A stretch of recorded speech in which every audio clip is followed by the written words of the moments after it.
tem que mudar a rotina, ele vai e mata aquilo que era um hobby, que ele queria transformar num negócio porque não deu dinheiro. Então, desde o dia zero, eu acho que a pessoa tem que saber como que ela vai monetizar a atividade dela. Sim. Até porque é muito mais fácil você gostar de uma coisa que te dá uma recompensa financeira, por exemplo, do que em algo que não te dá nada. Então, do dia zero, na minha opinião, o cara tem que saber como é que eu vou monetizar esse negócio. Porque se ele não souber, não é um negócio ainda. É simplesmente um hobby. Só que hobbies costumam durar pouco, muitas vezes, porque o dia a dia ele puxa para outras áreas, onde você tem que gerar resultado para poder pagar as contas, os boletos, as crianças têm que comer, a esposa vai também necessidade dela, ela quer viajar. Então, justamente por conta disso, na minha opinião, é a parte mais importante. Quando lá atrás eu queria viver de renda, eu já escrevi o que seria o curso antes de começar a produzir conteúdo.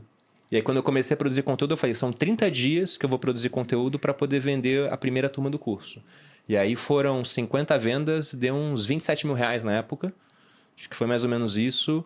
O que era quase 3 vezes que eu ganhava como militar. Eu falei, encontrei um modelo de negócios bom, num nicho próspero. E aí agora é escalar esse negócio. Pô, legal. Cara, eu acho que esse aqui é um excelente tema para destravar o cara do milhão para os 10 milhões, que é a diferença entre o empregado, do empreendedor, do empresário. Para te fazer até 1 milhão, eu acho que tem alta chance de tu fazer como empregado, que tu é apaixonado pelo que tu faz. A diferença do empregado, talvez, para o empreendedor, para o empresário, é que o cara passa a ser apaixonado pelo jogo e não pela profissão.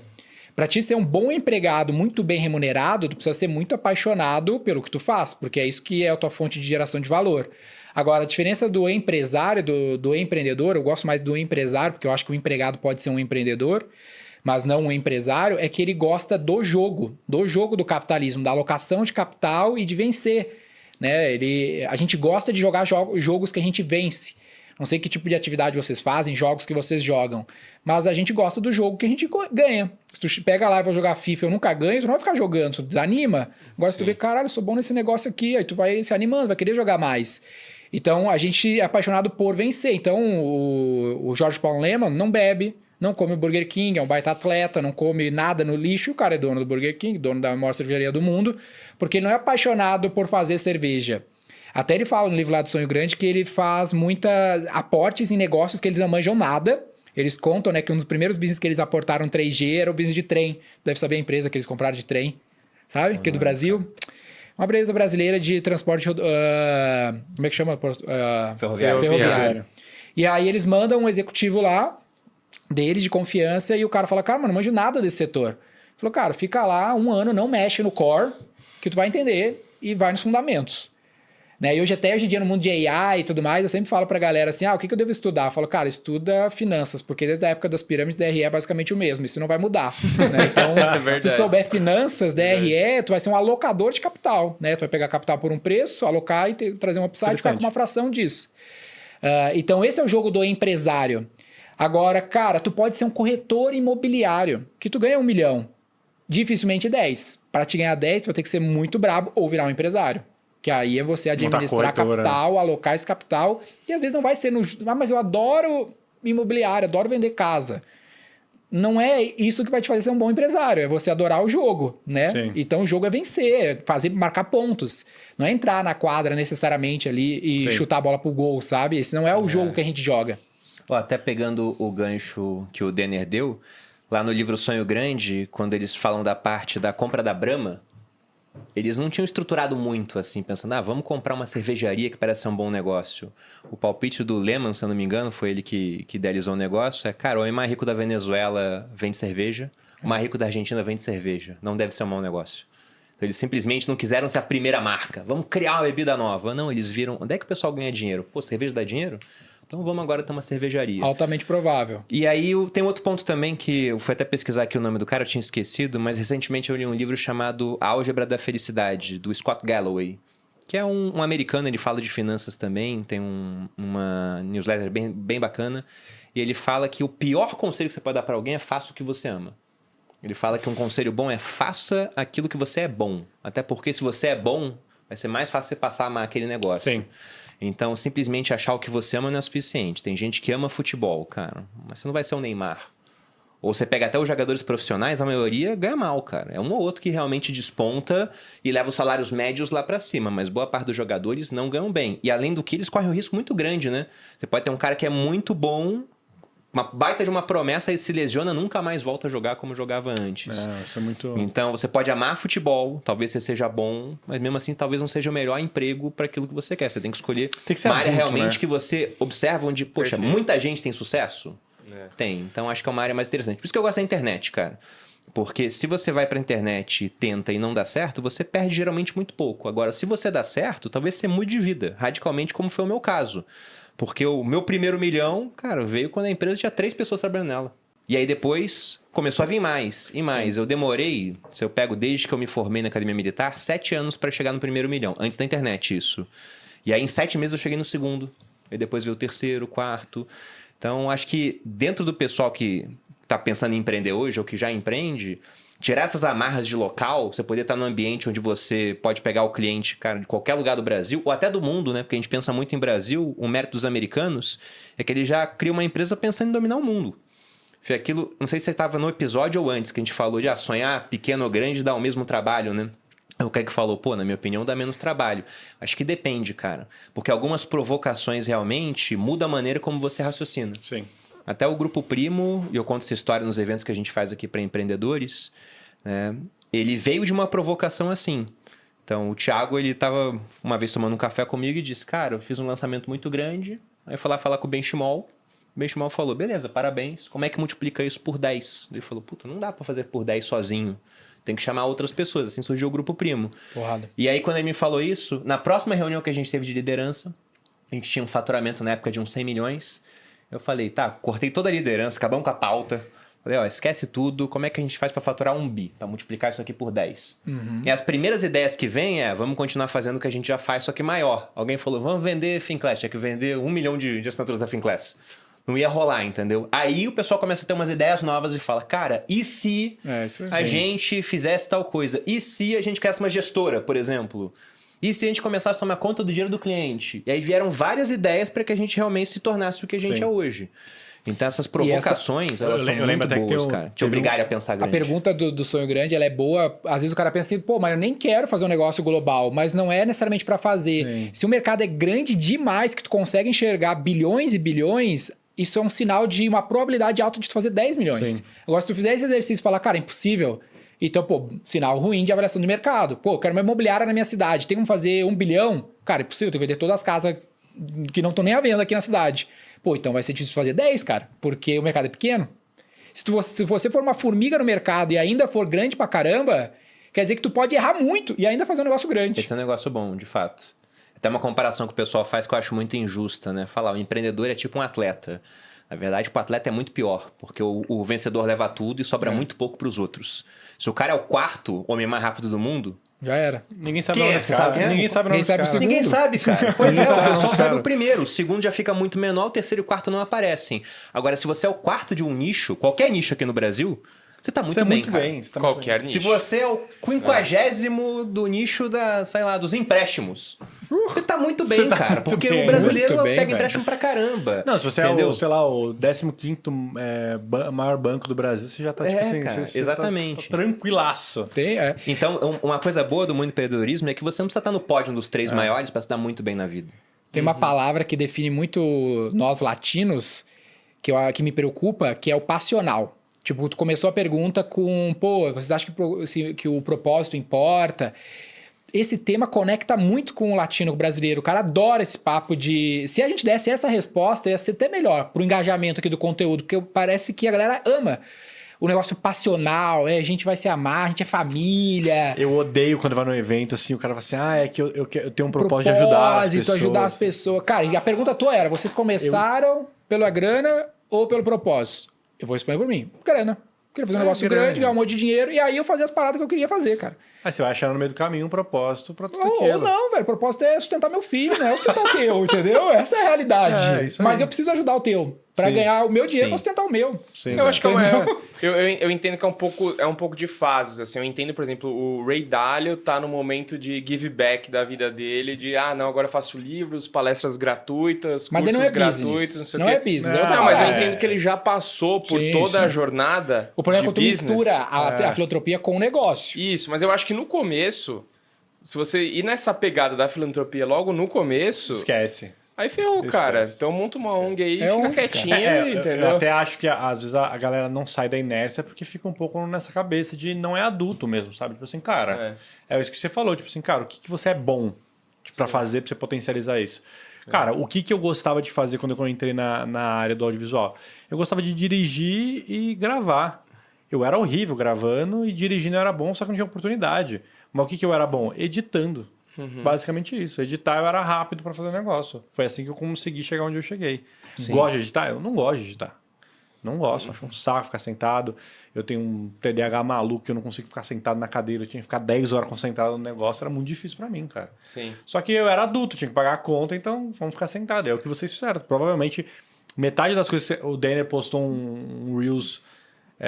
ontem que ele estava trabalhando no carnaval. Certeza que ele não queria estar trabalhando ali. Ele precisava estar trabalhando ali para construir o sonho dele. Que eu acho que nos últimos anos tem se criado muito essa cultura do propósito, né? O cara tem que fazer tudo por algo maior. Saúde. E às vezes as coisas são simples como elas são. O cara precisa trabalhar, fazer dinheiro, porque ele tem uma família, ele tem uma vida e é isso. Mas tem um ponto aqui só para destacar, que não é assim, então vai ter total ausência de, cara, vou querer fazer o bem para os outros. Então é vender droga por aí, que vai dar dinheiro, entendeu? Não é Mas o ponto não é isso, é porque para você atingir o sucesso com o seu negócio, você tem que estar fazendo o que o cliente quer. A premissa. No final das contas. E se você tem o mínimo de escrúpulos morais, né? Que, por exemplo, Perfeito. que é uma maneira boa de ganhar dinheiro hoje, abre uma bet. Cara, é uma máquina de imprimir dinheiro. Muito fácil. Agora, mesmo. faz bem pro seu cliente? Não. Seu cliente vai ficar sendo seu cliente por muito tempo? Não, porque Também ele vai não, quebrar porque em ele vai um ficar ano se pobre, ele né? viciar nesse negócio, entendeu? Então, se você pensa realmente de maneira estruturada, você tem essa questão moral como algo no seu alicerce, você vai querer fazer um negócio onde o seu cliente, por consumir o seu produto ou serviço, ele vai gostar, cara. Ele vai até prosperar, dependendo daquilo que você vende.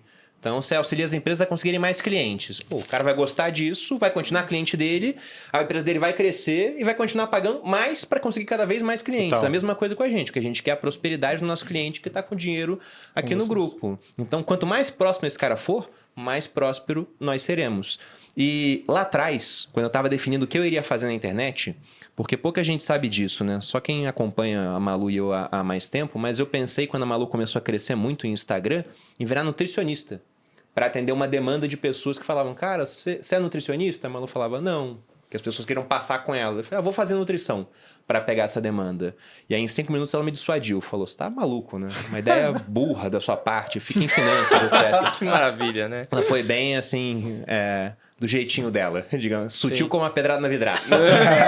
E aí, eu pensei, realmente, acho que eu não tenho que fazer isso. E quando eu fiz uma interseção entre 4 grupos para ver o que encaixava, eu tinha algumas coisas lá dentro, mas a principal era finanças.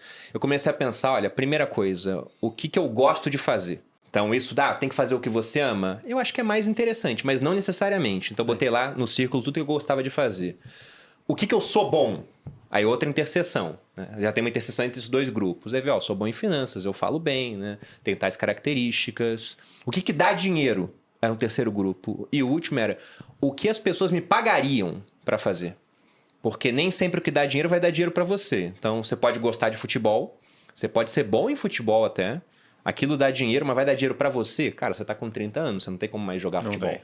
Entendeu? Não dá para isso acontecer. Então, quando eu fiz a interseção dos 4 grupos, caiu em finanças, eu falei, tinha mais coisa lá, mas eu falei, cara, eu vou tentar em finanças, porque realmente eu acho que é uma coisa que, dado que muitas pessoas têm sucesso nessa área, pode ser muito bom pra minha vida. E foi magnífico, né? Mudou totalmente tem um gordinho minha vida, ali cara. fazendo milhões, né? Vendendo livro.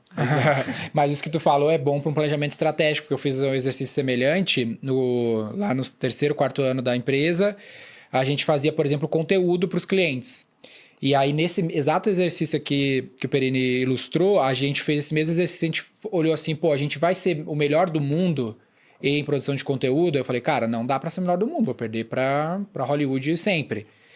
E eu falei, o que eu posso ser o melhor do mundo, que combina com o que eu gosto, que o mercado demanda? Performance. Não tem um player estabelecido globalmente que é faca na bota, bom pra caramba em marketing de performance. E aí eu cancelei todos os meus contratos de produção de conteúdo para os clientes e parei de fazer produção de conteúdo. E foquei só em coisas que eram de performance, que eu poderia fazer à distância, porque eu sei que o mercado demanda e ele paga muito por isso. E todo mundo quer. Todo mundo quer performar mais. Então isso foi bom pro meu planejamento estratégico. Então, voltando aqui pro tema, você que está aí faturando 1, 2, 3 e quer chegar, ou 500, quer chegar lá no 10, essa reflexão, até postei isso ontem também, que alguém me perguntou se eu mudo de plano. Porque a gente fala muito segue o plano eventualmente, né? Eu falei, cara, acho que essa frase até tá errada. Não, totalmente, cara. Nunca desista. Porra nenhuma. Eu falei, eu mudo sem você no caminho ruim, tem que desistir rápido. Tu tem que seguir o alvo. Não o plano. O plano muda. O alvo tem que fazer 10 milhões. Eu acho que aqui todo mundo tá ouvindo, cara, a gente tem que fazer 10 milhões. Tipo, como? A gente vai descobrir todo dia o mundo muda, velho. É tipo um caminho, né? Tem um aqui, o 10 aqui, aí você vai mudando a rota, né? Uma hora você vai entrar pra direita, uma pra esquerda, mas, tipo assim, o objetivo sempre é porque a gente fica muito apegado ao viés do custo recuperável, né? O cara já fez aquele caminho. Hoje eu tava numa call com o meu time também, Management Team. Tem esse viés do custo recuperável que ele fala, viés cognitivo e tudo mais, coisa que a gente tem tendência a seguir. Que é quando tu começa algo, tu tem tendência a querer terminar. Ou seja, tu entrou num relacionamento. Quem nunca passou por essa, né? Pô, tu tá lá um tempão com aquela pessoa tá dando vários sinais de que não é legal. E tu, puta, mas eu tô um tempão com esse traste, não vou começar do zero com outro agora, com 30 anos. Sim. Aí tu tem esse viés. Tu começa a assistir um filme, pô, o filme tu vê assim, pô, esse filme tá uma merda, cara. Mas tu fala assim, não, vou terminar, pô, já tô há 40 minutos. Metade. Comecei um curso de nutrição. Eu vejo, Síndrome do Walking Dead, tô na metade. Tô na metade. Síndrome do Walking Dead. Esse curso é uma merda. E tu, não, vou até o final. A gente tem que se preocupar. Hoje, numa reunião, a gente tava lá discutindo um problema que a gente tem lá pra resolver. E uma hora eu falei, galera, peraí, tava meio. Esquece tudo que a gente fez. Porque os caras, não, mas tem um problema X que tem que resolver junto com esse. A gente não tava embolando a solução. Eu falei, esquece tudo. Começamos do zero hoje. Como que a gente faria esse treco? Porque a gente não tem que ter apego com o que a gente fez ontem. Uhum. Tem que ter apego com o que a gente vai fazer amanhã. Porque volta na perenidade. A gente quer construir mais do que 10 milhões. A gente quer fazer que esses 10 milhões venham todo ano, idealmente, né? Não seja uma vez só. Se fosse fazer uma vez só, a gente ia falar assim, como é que emplaca um single, como é que a gente vira artista, pra gente acertar uma vez, voltar 10 milhões e enfim, né? Vamos criar um meme coin o negócio aqui, já não era. Eu queria perguntar pra vocês o seguinte, né? Como que vocês passaram por isso também? Que assim, vamos lá, o cara escolheu um nicho, ele entende já o mercado endereçável dele e tal, não sei o quê. Ele conseguiu ali chegar no 1 milhão. Começou ali a faturar 100 mil, 80 mil, 100 mil por mês, o negócio está girando. O que ele tem que fazer? Qual que é o próximo passo? Ele fala assim, cara, mas eu ainda estou pensando lá nos 10 milhões. Ele começa a estruturar time, ele começa a montar um time de vendas, um time de marketing, ele melhora o administrativo dele. Fluxo, negociação, caixa, estoque. Ele pode falar assim, não, cara, é só eu pegar aquilo que eu estou fazendo, agora eu já entendi a fórmula aqui da grana. Multiplicar por 10. Se eu botar mais grana, o negócio já vira. O que vocês recomendam? Eu sei que é muito amplo, tem 1 milhão de casos aqui, mas até pensando no que vocês passaram, né, depois do primeiro 1 milhão, né? Depende realmente do tamanho do mercado dele, né? Porque, por exemplo, lá atrás, quando eu faturei 1 milhão, eu falei, agora eu quero faturar 10. Cara, era só continuar o que eu estava fazendo com mais escala. Então, mais views, o investimento em tráfego, por exemplo, eu chegaria nos 10. Dos 10 para os 100, aí já meio que havia uma barreira. Você fala, cara, muito difícil faturar 100 só com produtos de educação. Temos que fazer outra coisa. Aí começa a ser aquela provocação, né? Como é que você faz para aumentar 10 vezes seu negócio? E já não é mais um negócio, vamos subir ticket, vamos captar mais lead. Realmente é mudar como o seu negócio funciona, o modelo. Então, acho que o tempo todo a pessoa tem que estar se provocando quanto a qual o próximo passo. Porque é, de fato, um jogo infinito, né? Nunca acaba. Não é assim, vencemos. Conseguimos um negócio novo, até porque... Sim. Quando você faz uma coisa muito bem feita e você consegue um baita resultado nisso, geralmente outras pessoas vão ficar sabendo, vão começar a fazer igual, vai surgir competição, então você vai ser atacado. E uma coisa de um negócio na internet é que é maravilhoso para você começar, mas é terrível para você continuar. Porque o tempo todo chegam novos concorrentes. A cada ano eu posso estar formando 7 mil novos concorrentes. Nem todos vão querer virar meus concorrentes, mas alguns vão. E aí o cara já vê como é que eu faço e ele fala, cara, ele é muito próspero fazendo isso, acho que eu consigo fazer também, né? Posso cobrar mais barato, posso dar mais atenção para os clientes, porque a turma vai ser menorzinha, menos gente me conhece. Então, você vai vendo pessoas que tinham um faturamento muito grande e hoje em dia na internet tem vários casos que lá atrás eram os que mais faturavam, já estão num platô e daqui a pouco vão estar caindo. E é aquilo que muita gente não se preparou para isso, inclusive. E quando eu vendia o meu curso, o método Primo Studio, eu acho que eu tive uns de 10 a 20 alunos que queriam performar melhor o canal financeiro deles. Pois é. Eu assim, pô, que é melhor para ensinar que E se você tiver entre os 20 educadores brasileiros do Brasil, já tá ótimo. Muito Se bem, for o cara. 20º, você já tá. Você vai muito ser bem. milionário, com certeza. Se esse cara for o 20º, talvez até a gente queira comprar o canal do cara, que ele tá aqui com a gente, por exemplo. Sim. Então dá muita oportunidade. Eu acho que sempre tem que estar pensando no próximo passo. E uma coisa que eu demorei particularmente para fazer, e depois que eu entrei no grupo aqui mudou radicalmente, é que durante muito tempo eu centralizei muita coisa da minha empresa na minha pessoa. Que eu pensava, não vou encontrar alguém que faça isso aqui melhor do que eu. E era bobagem. Eu encontrei várias pessoas que faziam melhor do que eu algumas atividades, outras que faziam no mesmo nível, e outras que faziam até ligeiramente pior, mas liberava meu tempo para que eu pudesse focar em outra área. Porque o Denner falou de alocação de capital, né? Na verdade, a gente é alocador de recurso, não só capital, mas também tempo. Então a pessoa tem que pensar sempre, mídia. com o meu tempo escasso, qual a melhor atividade que eu posso fazer para minha empresa? Porque, por exemplo, no meu caso, não é ser o CEO do Grupo Primo. E nem o Thiago, cara. A gente pega o Fernando, passa o dia inteiro em reunião, vendo coisas mega importantes. Mas se eu fizesse a mesma coisa, que tempo eu teria para estar aqui batendo papo com vocês no podcast, gravando, ou gravando no meu canal, para onde eu vou depois, ou fazendo stories no Instagram. Então, o empreendedor ele tem que começar a reunir uma equipe boa, até para que ele tenha mais tempo para focar na área mais estratégica para o negócio dele. Que muitas vezes é ficar pensando nesse próximo passo. Qual que é o próximo passo? E agora? Qual que é o próximo? O próximo. Interessante você falar isso, porque eu vejo muito nos negócios pequenos e médios, porque às vezes o cara, por exemplo, tá faturando 1 milhão, mas ele tá metade do dia no caixa, outra metade, tipo assim, contando o estoque, aí embalando coisas, tipo assim, o cara ele não consegue ter tempo para pensar nessas coisas. A banda de um homem só, né? Ele é um empregado da própria empresa. Isso, porque às vezes é um pouco disso. O cara tá ainda talvez nesse viés de ninguém vai fazer melhor do que eu, como Não eu vou quer confiar pagar o bem. caixa Essa é para clássica. alguém, como eu vou confiar a contagem do estoque para alguém, vai que falta alguma coisa. E é entender que para crescer tem que errar e montar time, né? Ó, pra mim são 3 coisas que o cara precisa fazer para ir do 1 ao 10. Uma vez que ele tá no 1, ele tem ótimos sinais de que ele resolveu os fundamentos que a gente falou, de que ele tá no... Não necessariamente, mas tem uma boa evidência de que vale checar com tudo que a gente falou, mas a gente tem uma evidência de que ele resolveu os fundamentos. A partir daqui, é para sempre 3 coisas na minha cabeça, que é mais cliente, vender mais para os mesmos clientes e escalar a capacidade de servir todos esses clientes. Então, esses 3 tópicos, a minha vida, do 10 aos 500, eu estou olhando para os 4 bi, que é o plano dos próximos 6 anos, como que eu traio mais clientes, como é que eu vendo mais para os mesmos clientes e como é que eu escalo a capacidade de servir todos esses clientes que eu estou trazendo a mais. Então, todos os meus temas ao redor disso. Porque, cara, eu estou trazendo mais clientes. Se eu pegar o exemplo do Perino aqui pelo que ele falou. Pô, ele sabia trazer mais clientes, mas ele tinha um problema que ele não conseguia vender mais para os mesmos clientes. Ele até conseguia servir, porque tinha escala com aquele modelo. Aí ele pensou, pô, ferrou, esse meu produto eu não consigo vender, que é natural. Normalmente tu consegue fazer um produto chegar a 1 milhão. Aí o que tu começa a ter que fazer? Tu cria uma área de produto. Eu tenho um cara lá que chama Product Market Manager.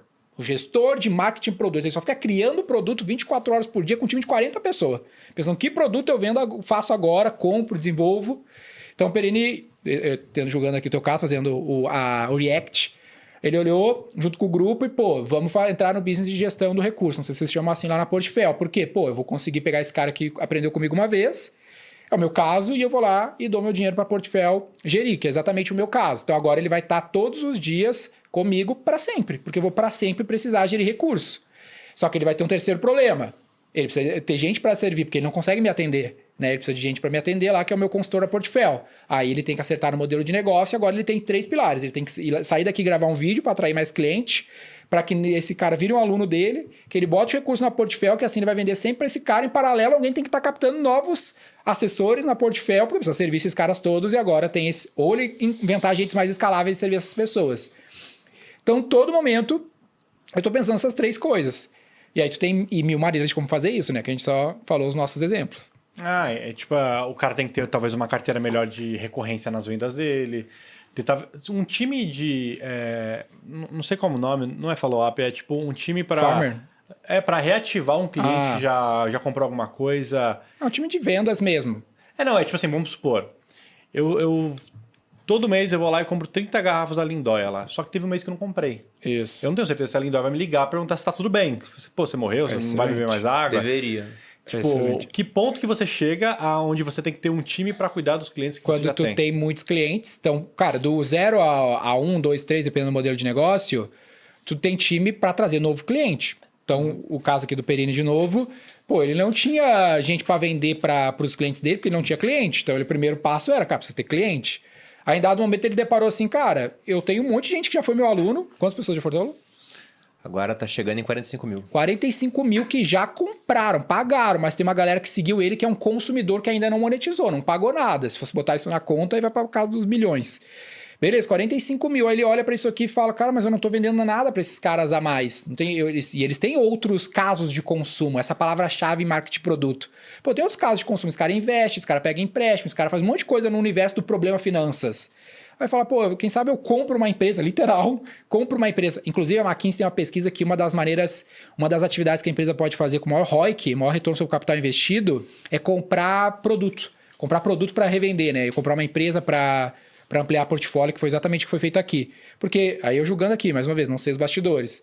Eles olham para a Portfel, que não é uma empresa fundada pelo grupo, e falam, cara, se a gente trouxer esses caras aqui para dentro, comprar a empresa, a gente já tem uma base de cliente aqui que a gente não está monetizando, que confia na gente, está pedindo, pelo amor de Deus, continua me ajudando, e a gente não tem como servir. É um perfeito movimento que eles poderiam ter feito, no meu julgamento aqui, React de fora, na teoria, né? Mas foi exatamente isso, cara. Porque eu acho que esse é um ponto para os empreendedores que estão assistindo aqui. Vários dos produtos que você pode ter, o serviço, o seu cliente já está te pedindo. E era o nosso caso. O pessoal fazia o Meu Milhão do Thiago, ou Viver de Renda comigo, e falava, pô, Bruno, adorei. Aprendi a gerir o meu dinheiro, mas eu sou médico, sou neurocirurgião, cara, eu passo o dia numa sala de cirurgia, sou muito bem pago para isso, e o que eu quero é que você tome conta do meu dinheiro. Você faz isso? Não. Então você recomenda alguém? Também não. Cara, porra. Então beleza, né? Aí o cara ia parar na mão de um escritório, muitas vezes o escritório não agia direito com o cliente, queria rentabilizar, pegava uns produtos que não eram os adequados, né? Aquele cliente tinha educação, ficava frustrado e falava, cara, e agora? Eu não quero tomar conta do meu dinheiro, porque dá um trabalhão, então vou ter uma gestão bem mais aquém do que poderia ser, porque eu não tô achando alguém alinhado comigo. Então a Portfel veio justamente para isso. Cara, muito Foi exatamente esse case. E aqui no grupo a gente cresceu bastante porque também enxergamos essas chances de crescimento através de M&As, ou seja, compra de outras empresas, fusões. Eu falo bastante disso no encontro que a gente faz aqui. Deve ter um link abaixo. A gente faz praticamente todo mês. Só em abril que não vai ter, porque minha filha vai chegar e eu não quero ter que desmarcar, né? Imagina, marcar lá pro dia 12. Ah, não, dia 12 nasceu a filha do Perini. E aí, mas todo mês acontece. Venho aqui que vocês vão entender muito de como é que foi a história de crescimento do Grupo Primo. E lá também a gente abre vagas pro Mastermind. Mas é bem importante também falar que essas ideias todas não vieram simplesmente da cabeça da gente. A gente olha o mercado, a gente conversa com pessoas que já chegaram lá. Esse é um ponto que os empreendedores têm que ter em mente. O conhecimento nesse mundo ultra complexo que a gente vive, ele não vai estar reunido em uma só cabeça. Ou só no ChatGPT. Até porque você tem que perguntar, né? Você não pode ter as melhores perguntas muitas vezes. Você não vai ter. Então, quanto mais contato você tiver com pessoas que já chegaram lá, em outros nichos que você pode adaptar para o seu, ou até mesmo no seu nicho, melhor. Uma coisa que ajudou muito a nossa caminhada é que, principalmente o Thiago, da César do Cat César, tinha uma rede network muito boa. Então a gente tem um problema aqui no grupo, cara, o Flávio Augusto já passou por esse problema. Então a gente vai, manda um WhatsApp, o Flávio fala, resolvi assim. Então, ao invés de ter que ficar quebrando a cabeça e gastando dinheiro para correr atrás da solução, tá um WhatsApp de distância. Sim. Ou mesma coisa com o segmento financeiro. Pô, a XP já fez muito do que a gente quer fazer, de maneira parecida. O que deu certo na XP, o que deu errado? Porque a gente pode adotar as práticas que deram certo e falar, cara, isso aqui deu errado, a gente não pode cometer o mesmo tipo de erro. Então, se o cara é empreendedor, ele tem que estar cercado de ecossistema empreendedor. Porque aí ele vai ver realmente o que vale a pena, o que não vale, vai ter essa cabeça voltada sempre pro próximo desafio, que vai aparecer, ele vai saber como é que o Denner resolveu, vai ficar muito mais fácil a vida dele. Essa é uma dor do cara, né? Porque o cara que às vezes é empreendedor, que ele tá faturando aí 1 milhão, 5 milhões... Às vezes ele é o cara mais bem-sucedido da pequena cidade que ele tá. Ele é o cara mais bem-sucedido da rua, o cara mais bem-sucedido da família.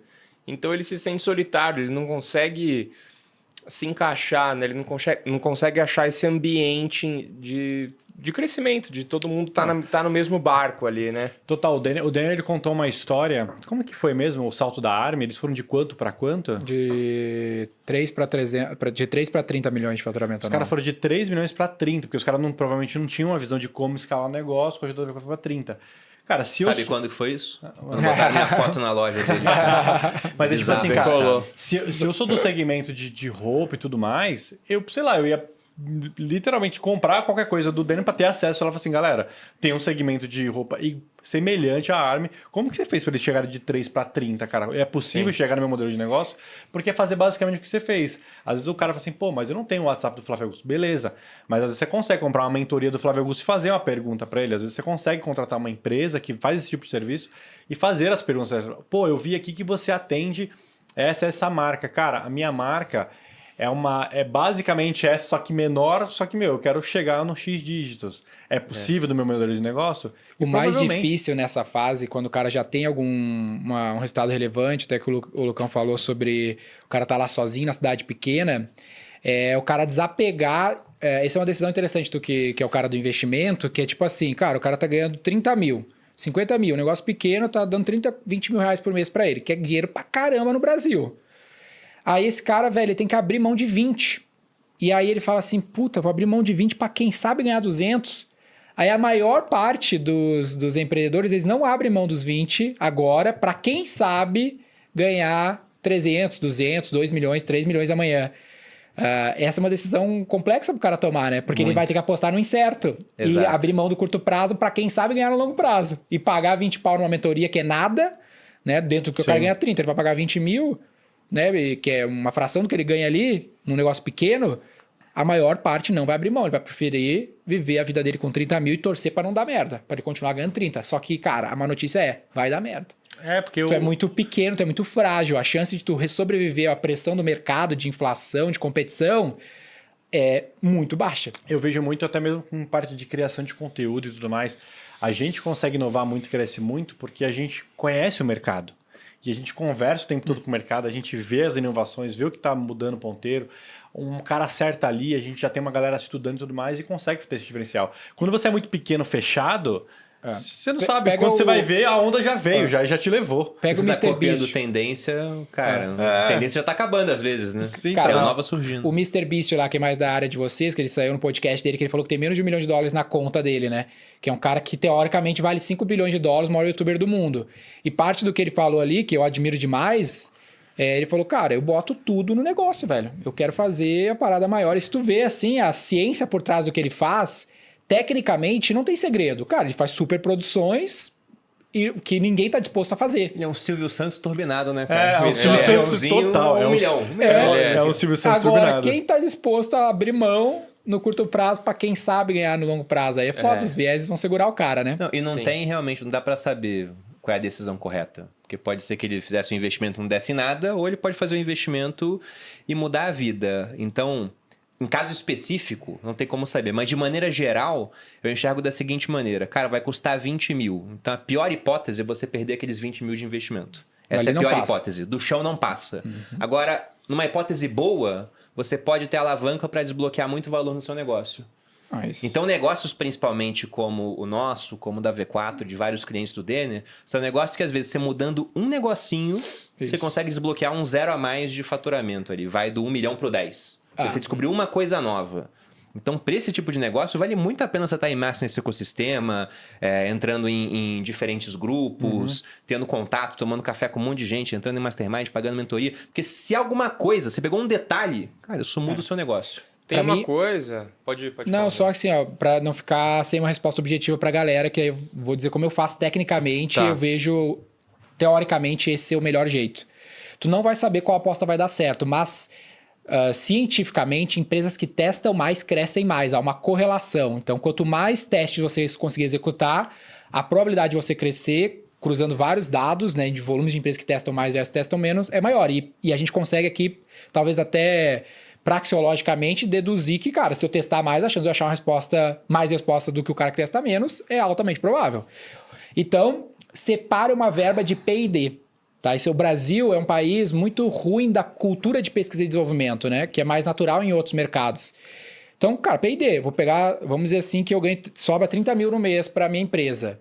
Quanto desse dinheiro você está disposto a perder? Pô, 10 mil, 15 mil. Quanto mais você botar nessa conta, maiores vão ser suas chances de você achar uma resposta. Aí vai uma decisão pessoal, vai uma decisão de retorno sobre o capital investido que você precisa ter para os seus acionistas, para sei lá o quê.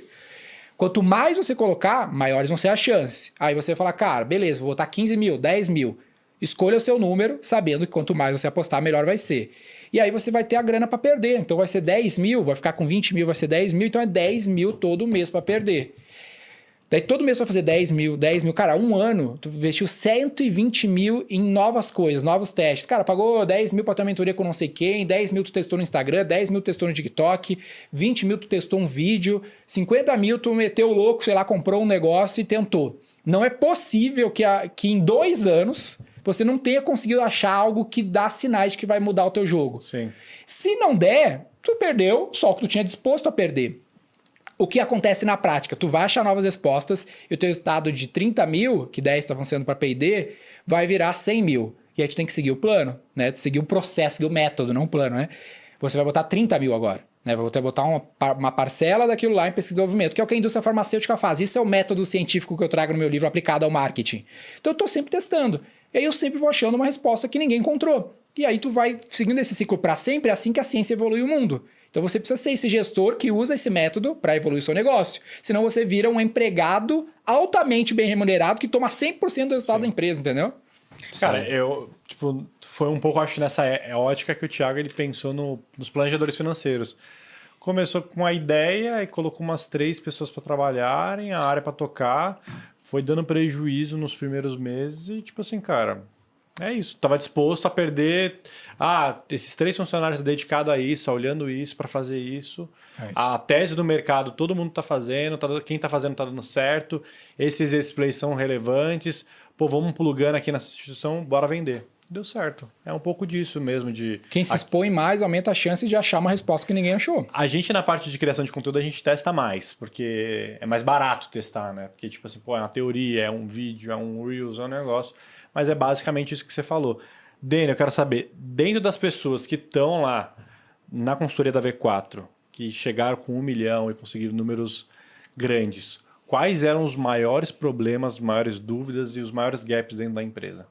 Cara, os maiores gaps são... Normalmente o cara já tem um produto, ele já performa bem e ele está nesse estado de solidão que ele fica ali tirando grana do negócio e ele não está executando testes para conseguir mais clientes e vender mais para os mesmos clientes. Ele até tem capacidade ociosa produtiva, que era o caso, exemplo da Arme. A Arme foi um cliente que chegou aqui lá na V4, ele conseguia produzir mais no modelo de produção dele, mas ele não tinha mais cliente, não estava vendendo mais para os mesmos clientes. Então a gente chega lá e vou, cara, deixa eu te ajudar a botar mais clientes aqui, a gente fazer mais vendas para os mesmos clientes. Ele fez 10 vezes mais em 2, 3 anos. A Lugano, por exemplo, que é uma franqueadora do Rio Grande do Sul, tinha 40 lojas. Ela precisava ter mais franqueados para que ela, através dos franqueados, conseguisse ganhar royalties com esses franqueados e fazer mais dinheiro. A gente saiu de 50, 40 e poucas lojas para mais de 250 lojas, porque a gente foi lá e resolveu o time comercial dela, que a maior parte dos negócios não são e-commerce, não são negócios que vão vender online, são negócios que vão vender com a internet. Então, o time comercial, essa alavanca comercial, para mim é um dos grandes lances aqui. Eu acho que, pegando aqui mais uma vez o React do Grupo Primo, a Portfel, eu sou cliente da Portfel. O cara que me atende ali, o consultor, esse cara, ele é um vendedor 24 horas por dia, ele está 24 horas por dia. Ele não é que o vendedor é meio pejorativo, né? A pessoa vem, então ele tá tentando te oferecer. Não, ele tá ali, cara, servindo, me ensinando. O serviço dele. Mas parece que ele tá toda hora querendo me enfiar algo quando eu falo vendedor, né? Parece que toda hora quer fazer a transação. Não, ele tá ali no processo que foi construído, né? Parte de ser um bom processo comercial é ele ser um professor, né? Isso é um dos lances que a gente traz para os nossos clientes, traz para a V4, que é o que eu sinto na Portfel. O cara tá todo dia me ensinando, quero tomar uma decisão, quero fazer sei o quê, quero fazer um offshore, quero fazer uma holding. O cara vai me ajudando, me ensinando, e ele é remunerado por uma fração do valor que ele gera para mim. Então, se a gente conseguir criar uma estrutura dessa e não ter medo de escalar, então tem um monte de empresa que está nos ouvindo e aparece lá, o cara tem 3 vendedores. Eu falo, cara, por que tu não tem 30?